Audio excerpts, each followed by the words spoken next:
everyone, I am Amor Salinas and today I will discuss constitutional isomers, one of the topic in organic chemistry. In this presentation, we will learn what constitutional isomers are, why they occur, and their importance in chemistry in agriculture. First, what are constitutional isomers?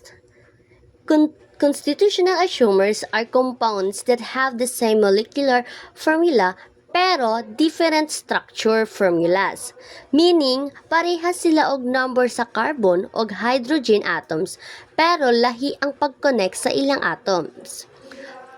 It because mahimo silang naay kalahian, physical ug chemical properties.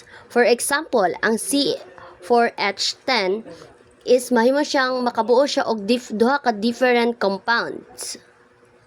Molecular formula versus structural formula. Ang molecular formula is mao na siya ang pila ka carbon ug hydrogen atoms ang naa sa compound. For example, C5H12 means 5 carbon atoms and 12 hydrogen atoms.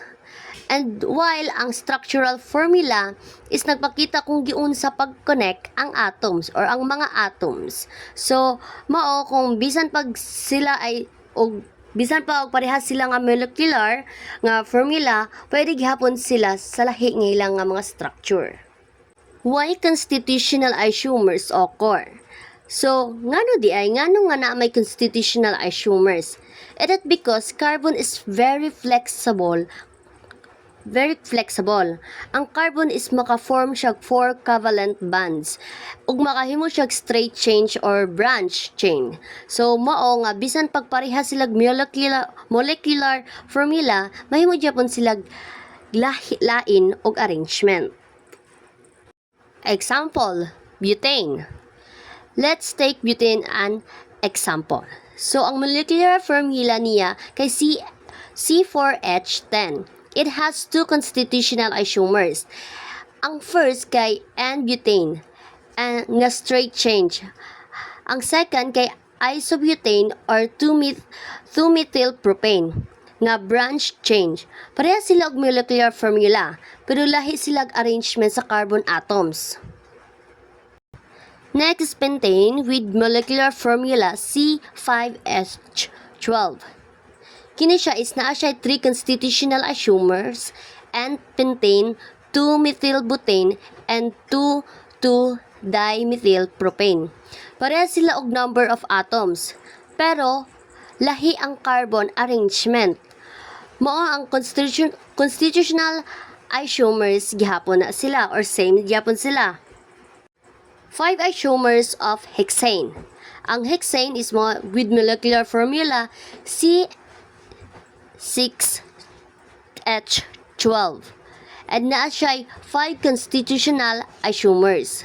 And ang hexane is 2-methylpentane and 3-methylpentane, 2,2-dimethylbutane, and 2,3-dimethylbutane.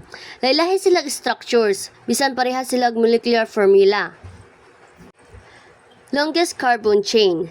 So, sa ayupak naming is moto ang first na to buhaton kay pangitaon ang longest continuous carbon chain.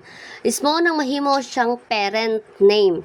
Dayon, ihapon kung pila ka carbon or chain gikan sa pinakaduol nga branch. Human is i-identify kung unsa ang substituent. Sa example, ang longest chain is kaning butane. Ang branch kay methyl. So, ang correct name kay 2-methylbutane. Ano lang, kay I think is na-discuss na po rin siya atong ning-agi. So, sa ayupak naming, physical and chemical properties. Bisan pareha sila og molecular formula, constitutional isomers can have different physical properties like boiling point, melting point, and density. Sa chemical properties is mostly similar lang sila pero tungod sa different structures is sometimes slight sila reaction. Importance in agriculture. So, importante ang constitutional isomers sa agriculture because they are used in making pesticide, herbicides, o guban pang organic chemicals.